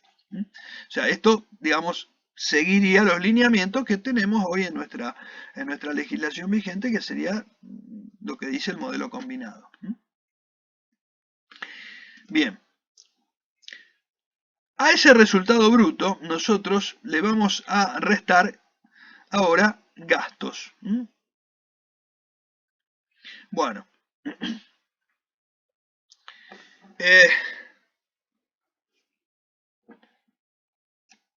acá, bueno, tienen resultado por evaluación de bienes de cambio al valor neto de realización. Esto sería para el caso puntual. Se los menciono, simplemente no estamos haciendo nada, no vamos a tomar nada de eso, pero es para el caso de aquellos bienes de cambio que se hayan tenido que evaluar a BNR y entonces en ese caso hemos tenido que ajustar esa evaluación, entonces lo hacemos, lo exponemos en esta parte. Pero después lo que inmediatamente tenemos son los gastos, gastos de comercialización, de administración, otros gastos. Entonces, inmediatamente vamos a tener a ese resultado bruto, le vamos a restar los gastos de comercialización, los gastos de administración y otros gastos, otros gastos. Más que otros resultados, otros gastos.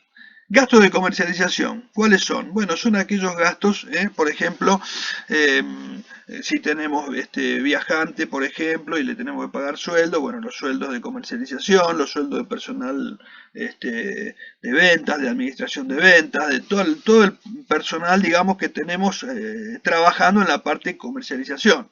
Todo el gasto, por ejemplo, de teléfonos, seguros, ropa de trabajo, etcétera, de todo el personal que tenemos en la parte de comercialización y los gastos que se hagan para operar en la parte de comercialización, todos los gastos necesarios, luz, todo lo que insuma, digamos, el departamento de comercialización.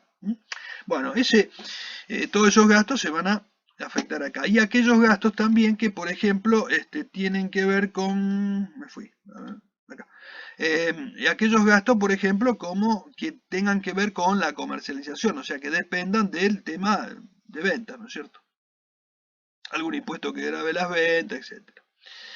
Después tenemos los gastos de administración, son todos aquellos gastos que demanda para la parte administrativa, por ejemplo, qué sé yo, la parte contable, tenemos sueldos de la gente de administración, de contaduría, de que liquide impuestos, etcétera. Bueno, todos esos gastos son, digamos, clasificados como gastos de administración. Lo mismo teléfono, internet, todos los gastos de energía y luz, gas, todo lo que insuma, digamos, el departamento administrativo. Bueno, eso se ubican dentro de los gastos de administración. A veces hay empresas donde por ahí, si son muy chiquitas, a veces todo está medio integrado, bastante confundido, por ahí a veces tenemos que hacer alguna diferenciación, ha sido un reparto muy light porque por ahí a veces no tenemos bien muy diferenciado o es muy poquito, entonces bueno, hacemos una pequeña distribución. Pero hay empresas donde a lo mejor, donde las empresas grandes por ahí tienen departamentos importantes en la parte de comercialización, lo tienen muy bien definido y entonces bueno, ahí digamos, es mucho más fácil trabajar con esa separación. A veces en empresas muy chiquitas, a veces está todo bastante integrado y por ahí hasta se confunde un poco. Entonces bueno, a veces tenemos que hacer algún tipo de clasificación, hilar un poquito más fino para tenerlo, pero bueno, hay que hacer una pequeña discriminación entre conceptualmente lo que es una cosa y lo que es un gasto de comercialización y lo que es de administración. Básicamente eso. Y ahí, bueno, ubicamos estos gastos, ¿no es cierto? ¿Eso qué nos determina? Bueno, nos determina en definitiva los resultados de las operaciones, o sea, tenemos entonces la venta menos el costo, tenemos el resultado bruto, menos los gastos de administración, comercialización, etcétera, y ahí vamos a tener resultados por las operaciones que estamos realizando. Pero después nos vamos a encontrar con los resultados, en este caso, los de inversiones permanentes en otros entes, por ejemplo, si nosotros estamos participando en otras empresas, esas empresas ganan dinero y a nosotros nos toca una parte de eso. Bueno, una parte de eso, de ese dinero que nos toca, va a ser un resultado que no lo vamos a generar nosotros, o sea, no está generado por nuestra empresa, pero como nos toca una parte de eso, lo vamos a poner en una única línea como resultados de inversiones permanentes en otras entidades. O sea, lo vamos a clasificar dentro de esa línea como un resultado por invertir en otra empresa. O sea, que son la partecita de los resultados de la otra empresa que nos corresponden a nosotros. Y después nos vamos a encontrar con, acá, bueno, parte de los conceptos que nosotros estuvimos viendo, los resultados financieros y por tenencia, incluido el RECPAN. ¿Qué tenemos acá en esos resultados? Bueno, en esos resultados lo que tenemos son todos aquellos resultados financieros.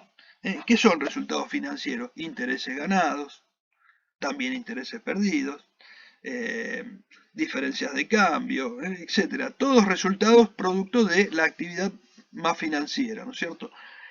Y en este caso, también agregamos, si tenemos la posibilidad de hacerlo, lo podemos discriminar. Por ejemplo, acá ustedes pueden tener resultados financieros y por tenencia, generados por activos, generados por pasivos.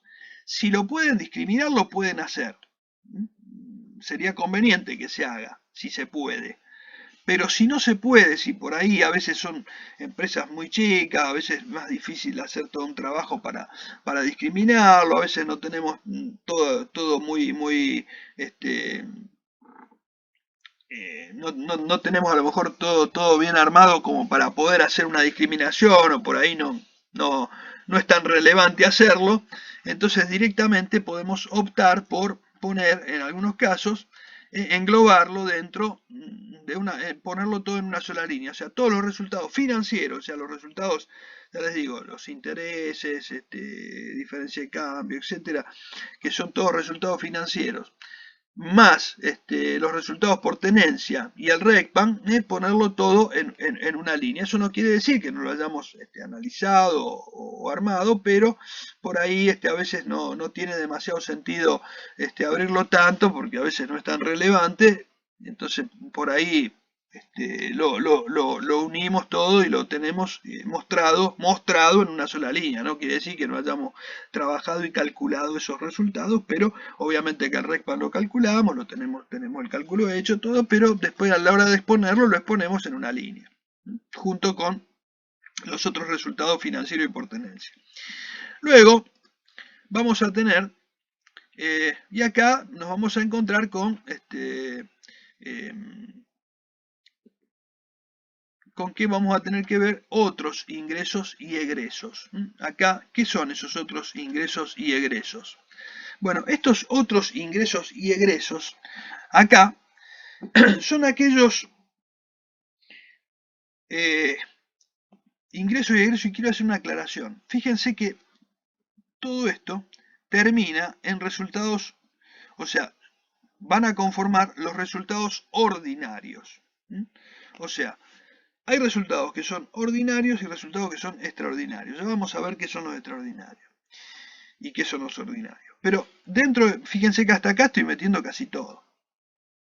Otros ingresos y egresos son resultados que son producto de alguna operatoria que se hizo, pero que no forman parte de la operatoria, digamos, más frecuente. Por ejemplo, si yo vendo un bien de uso, vendo una máquina, no voy a poner la venta de la máquina en ventas y el costo de la máquina, o sea, el valor residual de la máquina en costo, porque estaría distorsionando esta parte, esta primera parte. Porque, por ejemplo, yo a lo mejor puedo vender una máquina un año, entonces vendo la máquina. Pero no voy a vender una máquina todos los años, la misma máquina con las mismas características. A lo mejor pasó una vez. Entonces, si yo, por ejemplo, pongo acá una venta de una máquina y el costo de la máquina, a lo mejor en un ejercicio, y en el otro eso no pasó, porque no va a ser lo mismo. O sea, ¿qué pasa? Puedo llegar a distorsionar las cifras, porque estoy acá metiendo algo que no es frecuente, no es algo que se da siempre. Entonces, por ahí estoy metiendo a los efectos de la comparación, estoy poniendo en esta línea algo que no tiene que ver con lo normal, con lo que normalmente se da. Y entonces estoy distorsionando esa comparación. Y además, hasta me estoy engañando yo, porque yo puedo decir, si yo hice una venta importante de unas máquinas un año, puedo decir, uy, qué bien que vendí este año con respecto al otro. Y a lo mejor me estoy mostrando eso porque realmente vendí algo que después no voy a volver a vender. Es algo excepcional, o sea, algo que no se da siempre. No extraordinario, excepcional, o sea, algo que por ahí no es frecuente. O sea, una cosa es que sea poco frecuente y otra cosa es que sea extraordinario. O sea, extraordinario es otra cosa. Esto no es extraordinario, es poco frecuente. Es algo que a veces es frecuente, pero por ahí a veces no son los mismos números. Por ejemplo, qué sé yo, una vez pude vender por ahí lo normal que a veces una empresa que tiene muchas máquinas, por ejemplo, a lo mejor siempre vende alguna, o desafecta alguna, o desafecta algún rodado, o algún bien de uso. Pero por ahí, a lo mejor en un periodo, hace una venta importante de alguna máquina grande, porque discontinuó una producción, o porque hizo... Entonces, a lo mejor en ese caso puede hacer una venta que no es normal, no está dentro de lo normal, entonces por ahí yo estoy metiendo dentro de ventas algo que no responde a venta de los productos que fabrico. Entonces, por ahí, por eso esa diferencia, ese resultado de la venta, por ahí se ubica en otros ingresos y egresos.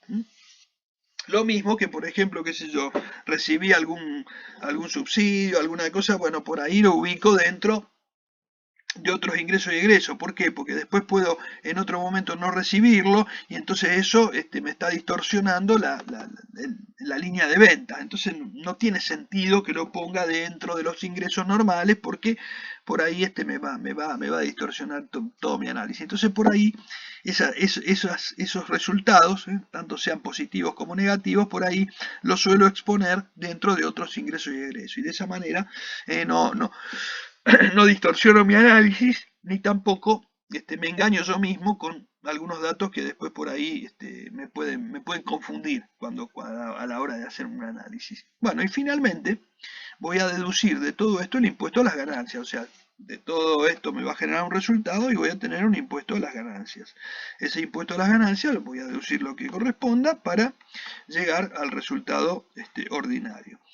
Acá no voy a entrar a hablar de impuesto a la ganancia, de diferido ni nada, simplemente les menciono impuesto a la ganancia y punto. Hay una impositivamente se determina de una manera, contablemente de otra, hay algunas cosas que se aceptan contablemente y no impositivamente, o viceversa, y puede haber algunas diferencias entre lo contable y lo impositivo. Y eso, para eso también hay un cálculo de impuesto diferido, etcétera, bueno, pero eso no voy a entrar en ese detalle, simplemente se deduce el impuesto a las ganancias. Bueno, y tenemos el resultado ordinario. O sea que de todo esto vamos a tener el resultado ordinario. ¿Por qué ordinario? Bueno, porque es por las operaciones ordinarias. ¿Qué son los resultados extraordinarios? Sí, sí, depende, depende. Si por ejemplo, yo te defino ahora lo que es extraordinario y ahora entramos en esa pregunta que vos me hiciste. Un resultado, ¿cuándo un resultado es eh, ¿cuándo un resultado es ordinario? O sea, todo esto que vimos acá, todos estos resultados que vimos acá son todos ordinarios. ¿Mm? Ventas, costos, gastos, todos son ordinarios. Entonces decimos, eh, ¿cuándo un resultado es ordinario? ¿Cuándo un resultado es ordinario?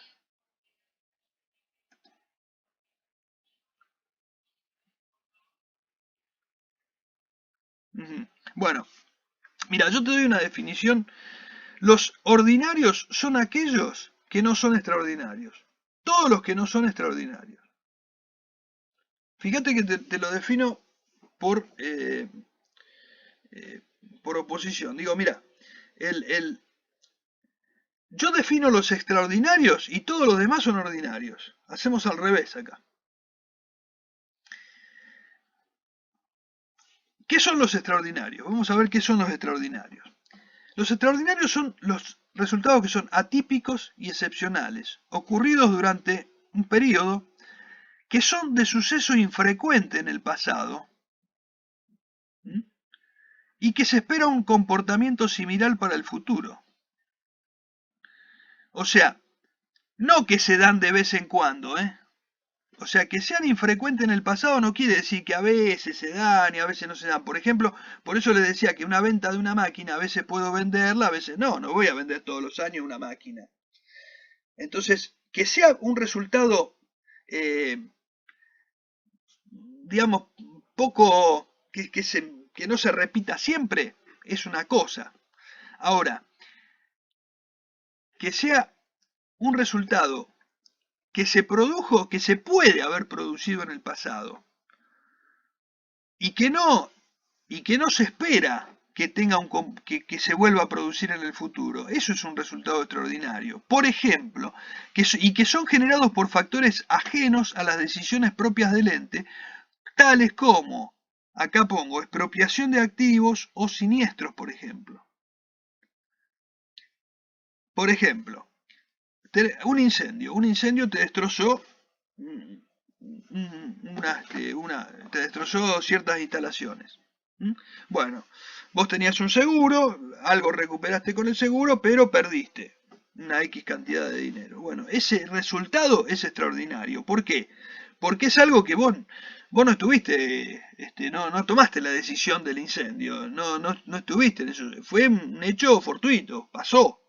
Entonces, en ese caso es algo extraordinario, excepcional, que no necesariamente tiene que haber ocurrido en el pasado, puede haber ocurrido, pero tampoco, pero vos no estás esperando que ocurra en el futuro un incendio. Entonces, es muy poco, es algo, digamos, generalmente son hechos fortuitos. Por eso también, como ejemplo, está la expropiación de activos.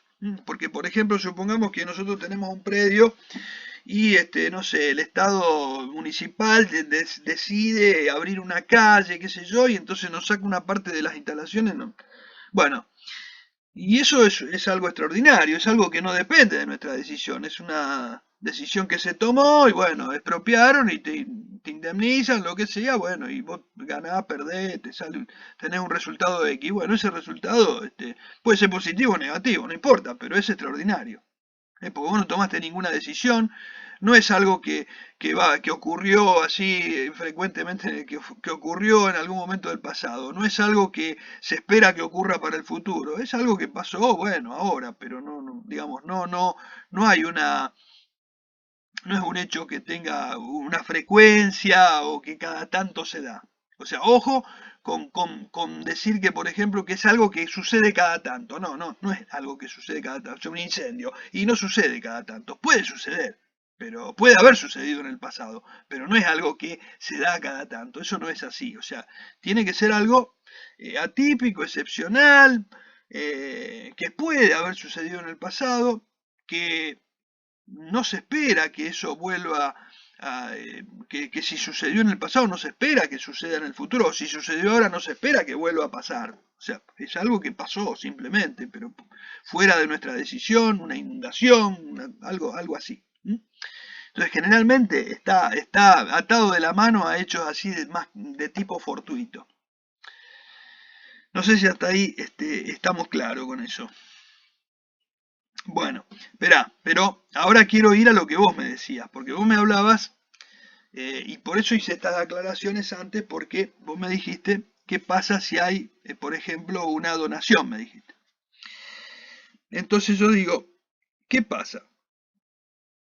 ¿Qué pasa si, por ejemplo, yo te digo, eh, en algunos casos puede ser que una donación se considere extraordinaria? En algún caso puede ser que se la considere extraordinaria, pero puede haber casos que no. Eh, Porque, por ejemplo, puede suceder que una empresa o una entidad X reciba así algún tipo de donación excepcionalmente, que nunca pasó, no se espera que vuelva a pasar, o sea, es algo así de bien característico de un resultado extraordinario y bueno, puede suceder que lo tomemos como algo así extraordinario. Pero, por ejemplo, generalmente muchas de las donaciones a veces van de la mano a las empresas o a las entidades que por ahí no persiguen fines de lucro, que son entidades a lo mejor de tipo, este, como por ejemplo, qué sé yo, una entidad de bien público, una entidad, un club, una asociación, bueno. Entonces, eh, hay que ver, hay que ver también de qué viven, o sea, de qué es lo que pueden recibir en su objeto esas entidades. Porque, por ejemplo, vos a lo mejor tenés una entidad que dice, bueno, qué sé yo, es una entidad, una asociación civil que no persigue fines de lucro y que puede recibir eh, de qué subsiste esta entidad. Y bueno, qué sé yo, hay cuotas sociales. Bueno, perfecto. Pueden recibir donaciones, pueden recibir subsidios, etcétera, etcétera. Bueno, entonces yo digo, si está dentro de lo que es lo que conforma a lo mejor el objeto, lo que conforma a lo mejor los recursos que puede tener esa entidad, y tranquilamente a lo mejor no recibe frecuentemente donaciones, puede recibir cada tanto, no haber recibido nunca y en un momento recibirla, pero a lo mejor podemos darle un tratamiento más como ordinario que como extraordinario en ciertos casos.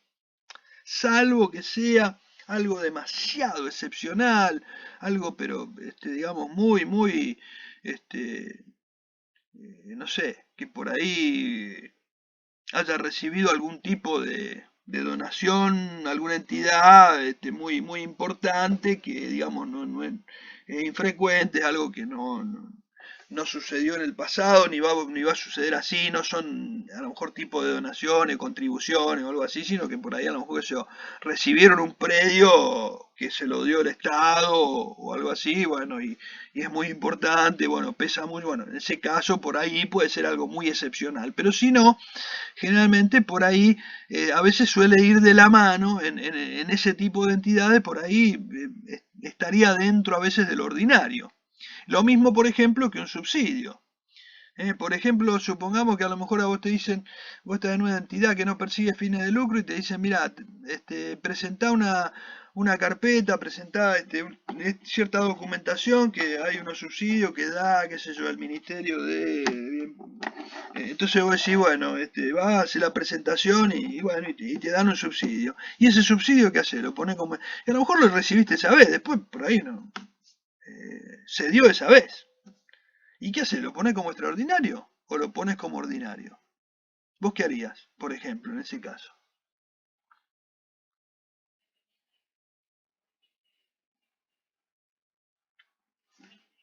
Mm,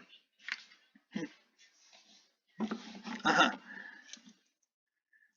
¿Y pero por qué lo pondrías como ordinario? ¿Porque no persigue fines de lucro o porque también ahí hay también hay algo más ahí? Yo te tiré una cosa. Yo te dije, vos presentás una documentación, etc. Vos hiciste una gestión.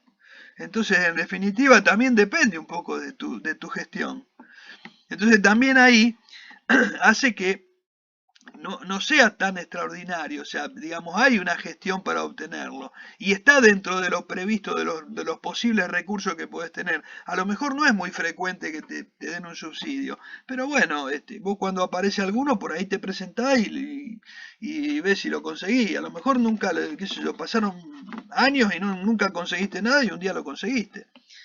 Distinto sería que, por ejemplo, a lo mejor, qué sé yo, una entidad, por ejemplo, qué sé yo, tenga instalaciones o algo así, bueno, y de repente, no sé, el Estado o alguna entidad o alguna sociedad o lo que sea le haga una donación de un predio y le diga, bueno, le donamos todo este predio, y a lo mejor pasa a ser el rubro más importante del activo. Una cosa muy muy importante que a lo mejor se dio una vez y eso no va a pasar. No es a lo mejor, no son a lo mejor las donaciones o las contribuciones que tienen frecuentemente o con alguna periodicidad, o sea, simplemente por ahí algo muy, muy, muy especial. Entonces, bueno, a lo mejor puede llegar a tener un tratamiento así de extraordinario en ciertos casos. Pero generalmente en este tipo de cosas por ahí las tenés en estas entidades. En las entidades, por ejemplo, en las que persiguen fines de lucro, generalmente van a ser casos de, va a pasar con algún tipo de siniestro. Porque, por ejemplo, hay empresas que persiguen fines de lucro que, por ejemplo, reciben subsidio, qué sé yo, el transporte público, por ejemplo. Hay empresas de transporte público que reciben subsidios. Hay empresas, qué sé yo, empresas a lo mejor que me encaran alguna actividad y reciben algún subsidio del Estado, o reciben algún subsidio bajo la forma de, no sé, de desgravación impositiva, de algún tipo, o sea, no sé, reciben algún tipo de beneficio. Pero generalmente eh, hacen el trámite para eso. O sea, hay un antecedente legal, hay un tema donde hay que hacer una serie de presentaciones, donde, digamos, o sea, entonces en realidad no son extraordinarios, son resultados que son producto de algún tipo de gestión, alguna presentación que tenga que hacer, y bueno, y en definitiva serán otros ingresos y egresos. Por ejemplo, ponele ahora, vos tenés, qué sé yo, con este problema con este tema de la pandemia, y bueno, el Estado te da un repro, por ejemplo, o te da algún beneficio, alguna ATP, lo que sea. Bueno, y eso haces una gestión, y eso te presentás, y bueno, ¿qué es un resultado extraordinario? Y no, en realidad son otros ingresos y egresos.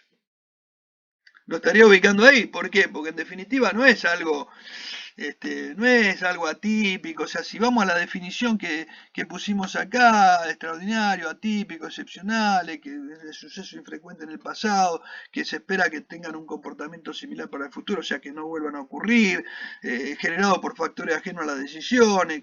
Y no, generalmente ahí vamos a tener que entrar en algo que sea, digamos, más bien algo más fortuito, un hecho como por ejemplo el caso de los siniestros o este caso de expropiaciones que comentamos. Generalmente va a estar dado por ahí.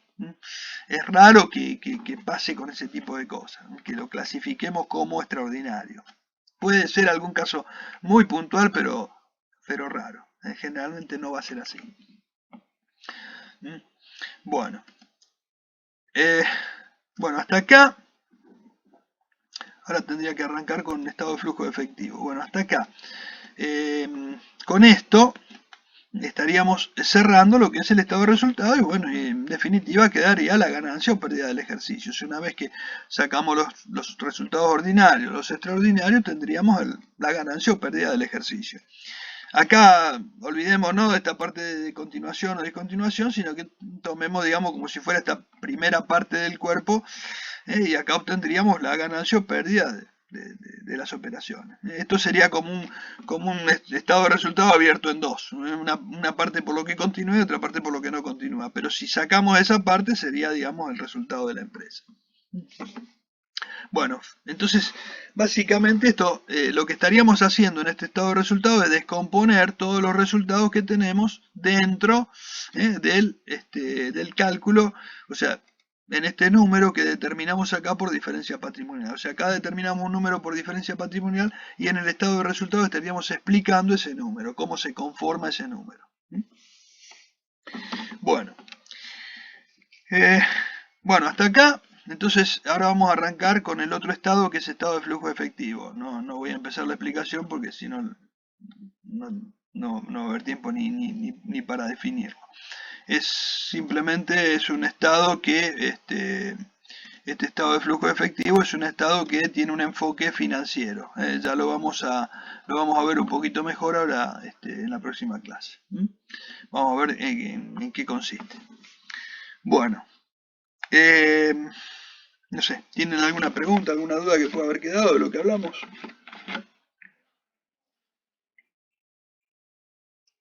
Bueno, bueno, bueno, muy bien. Entonces, nos estaríamos encontrando el jueves. Si no tienen. Bueno, buenas noches, buenas noches. Chao, buenas noches.